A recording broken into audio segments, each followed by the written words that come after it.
Welcome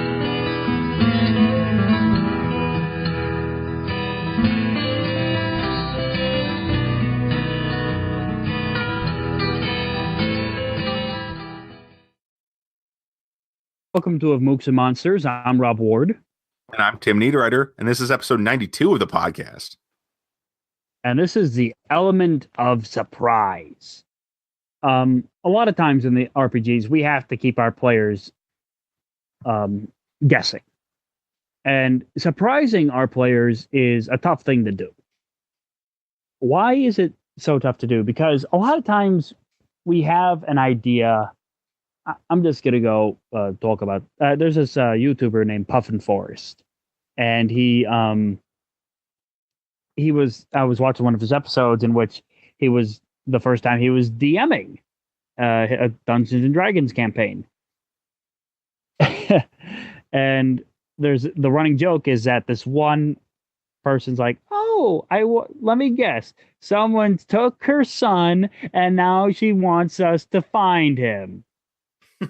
So she walks in and says, my son has been taken. Called it! I called it! And it keeps on going that way. Because a lot of the tropes in RPGs have been kind of played out, and people can guess what's coming ahead. So what's important is to keep them on their toes.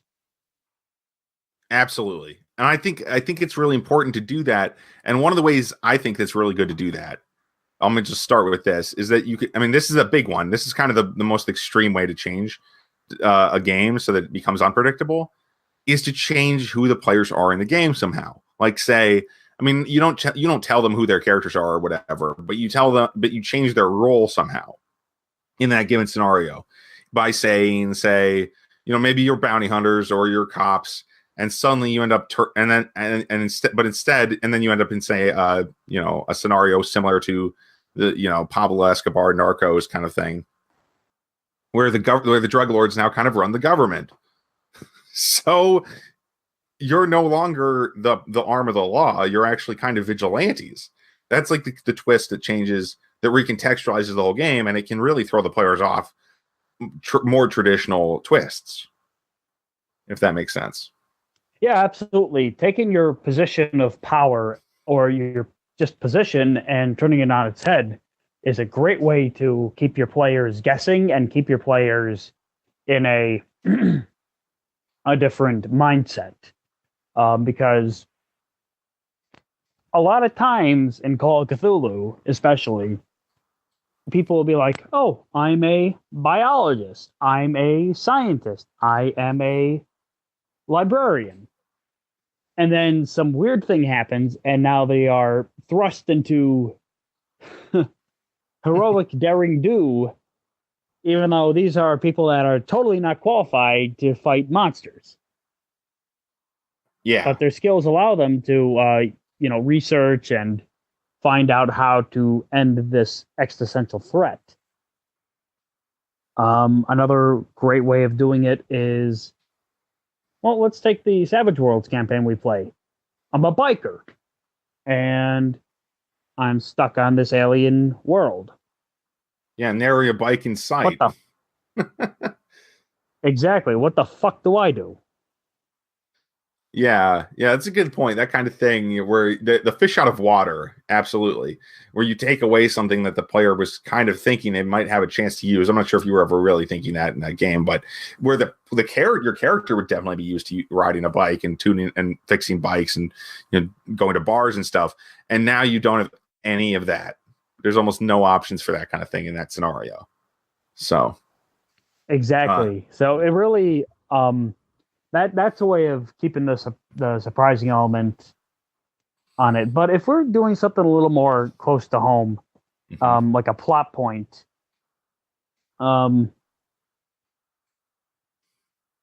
what's the most common surprise that I see is the betrayal.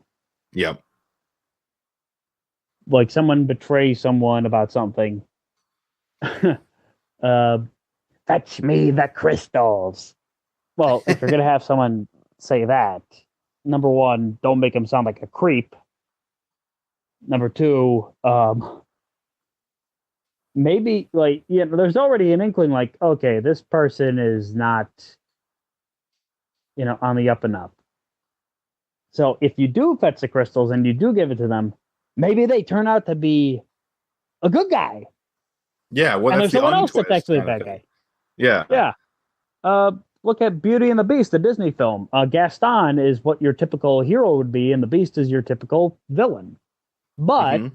the roles are reversed. Right. And the beast ends up being a monster that's really the hero, and Gaston ends up being a monster that looks like a hero. So yeah, it's this kind of cool and that's a cool way to do the twist.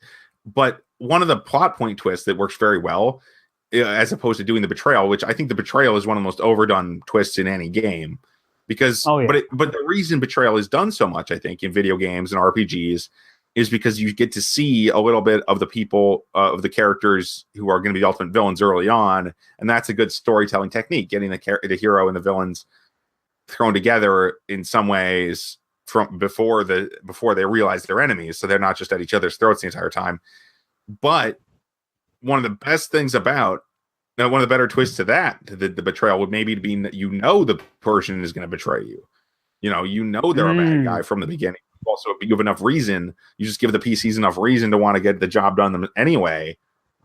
That's not a twist, but it's kind of the opposite. But it's pretty surprising because you realize, oh crap, and we've talked about this before. Oh crap, I've got to work with this guy. Oh crap, we need this guy. That kind of stuff. Oh And yeah, yeah, and yeah. that Where you are forced to deal with the devil. Yeah. Yeah, and that can be extremely powerful. I think that is a twist.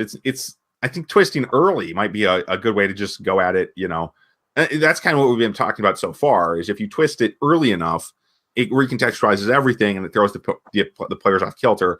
For example, in Beauty and the Beast would probably be one of the player characters, and Gaston would not be one of the player characters. So Oh, absolutely.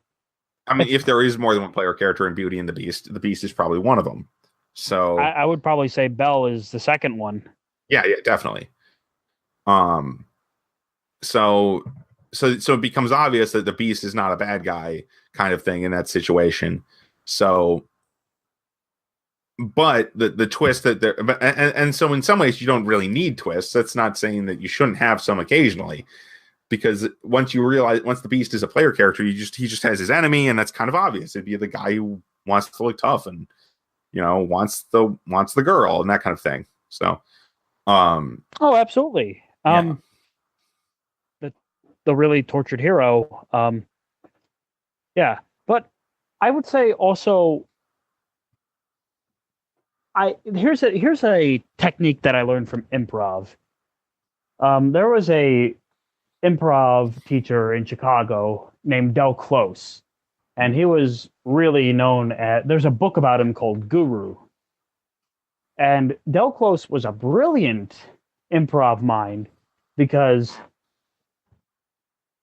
in improv, your goal is to not like go with the first thing, but go with the second thing. mm-hmm. For example, I say, like our suggestion is Apple, and maybe I'm not going for, because at first it's like, oh, hey, look at this nice apple I have. That's our first reaction. Maybe the second one is, oh, it's so lovely to be in this apple orchard.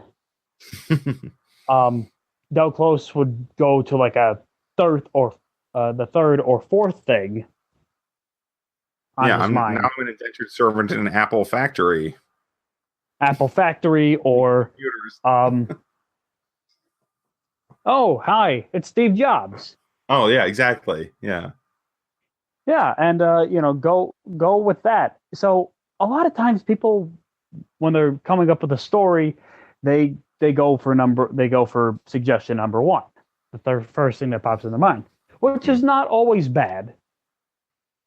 But you should also kind of try to figure out what else you can do with it. Say that there is a mysterious car that's been driving around the neighborhood. Why is that car around? What's the first thing you think of? Now, what's the second thing you think of? What's the third thing? A great example about this is, and we should really do a episode on it for lessons from. There's a series on Netflix right now called Evil Genius, Okay. and it's all about the. You remember the guy back in the 2000s that robbed that bank with that bomb attached to his neck? I do He not was remember, but that's like pretty a crazy. pizza delivery.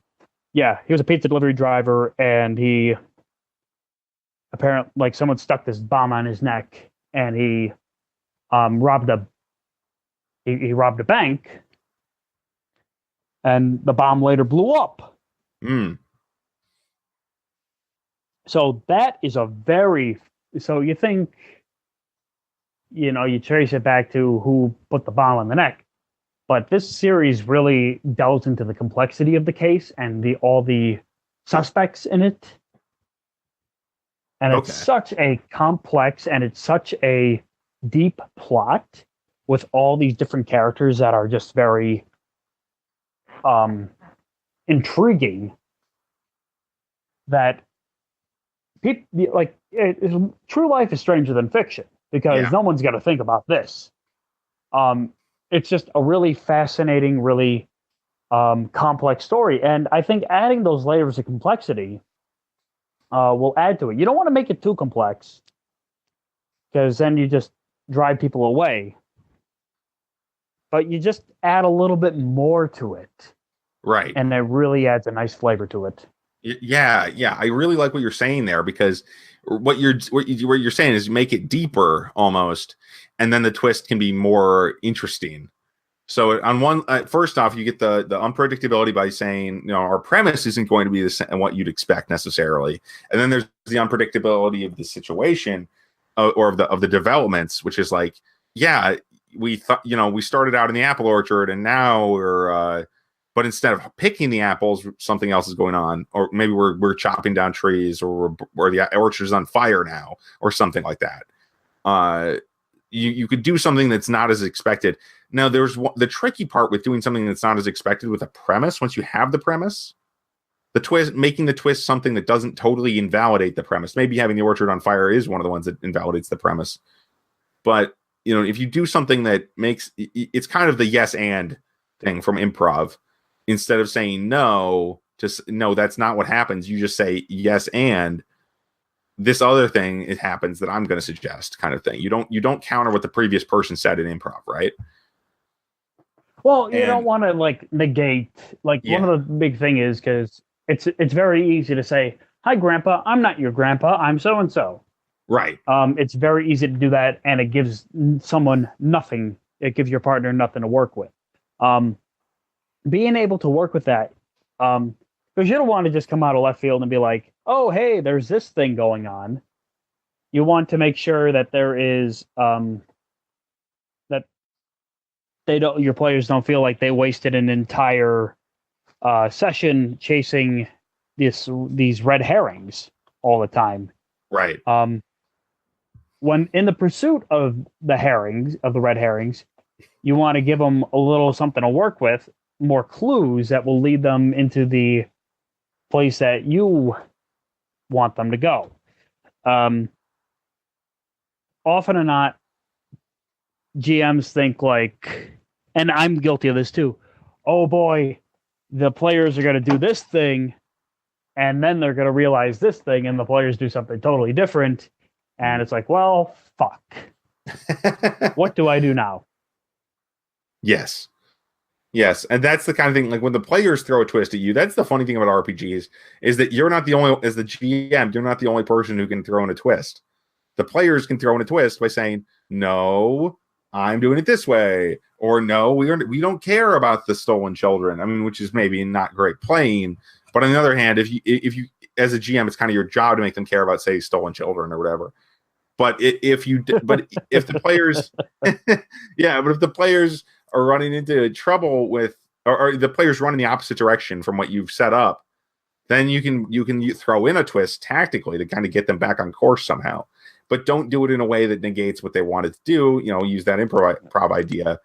Do something like, well, you do that, or for example, like you go to I don't want to go to I don't want to find missing children. I want to go cross this bridge, but the bridge has been closed because people now.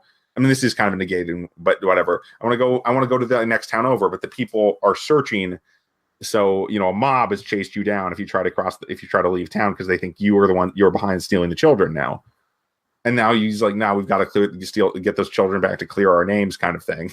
It's that exactly. You have to give people a reason to follow these things. And so twists can be useful for that as well. That's what I'm trying to say. Like saying now you're suspects. It's just saying you've become suspects isn't generally that compelling unless there's a good reason. Like, oh yeah, you're strangers in town is usually good enough reason. But I really like the basic idea of players are trying to do something, they really want to do something, but you have something else prepared, so you try to use subtle kind of tweaks or even non-subtle mob with torch and pitchforks to get them back on course for a little while at least.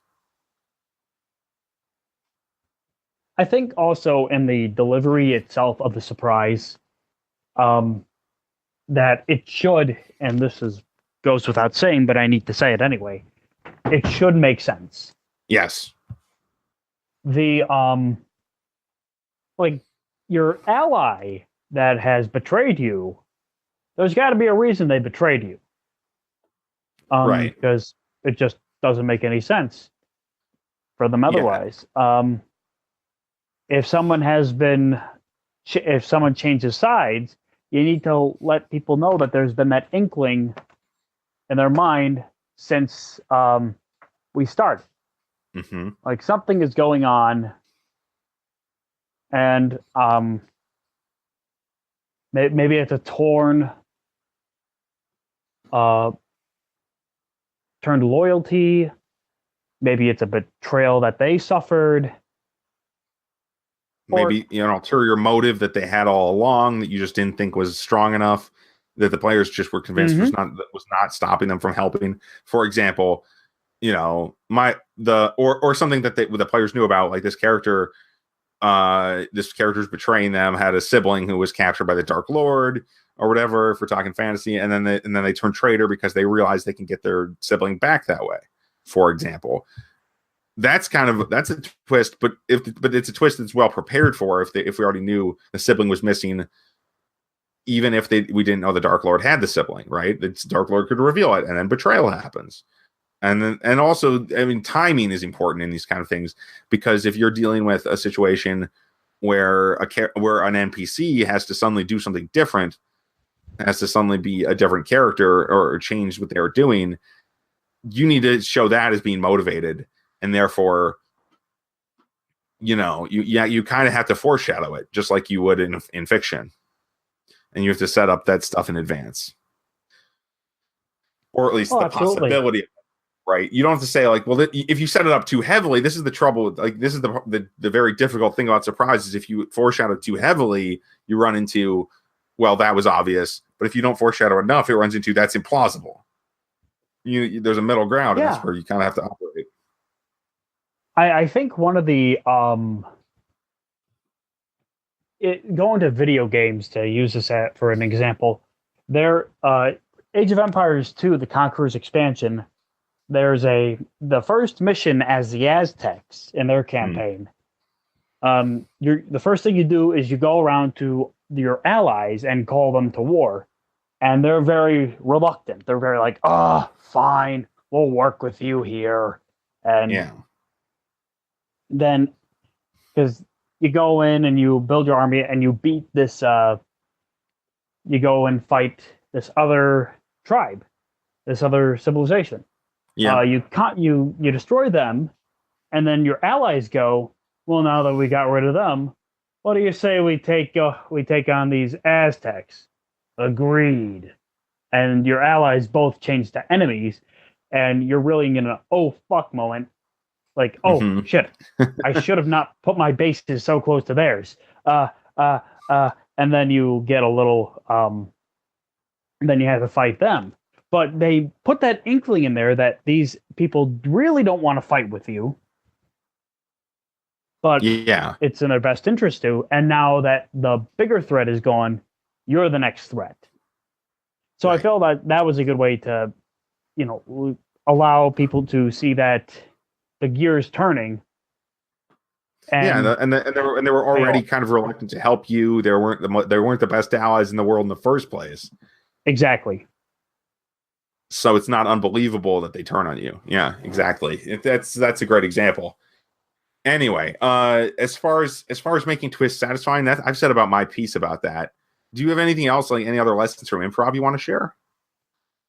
Well, I would say try and like really map it out before you try to do a twist or you try to surprise someone. Make sure it makes sense in your brain. Mm-hmm. And also make sure it makes sense on paper. Like write out the plot why someone did that and look at it and be like, oh, okay, that makes sense. Or if it doesn't make sense, change it up. But yeah, surprises are a hard thing to master, but when they pay off, they pay off.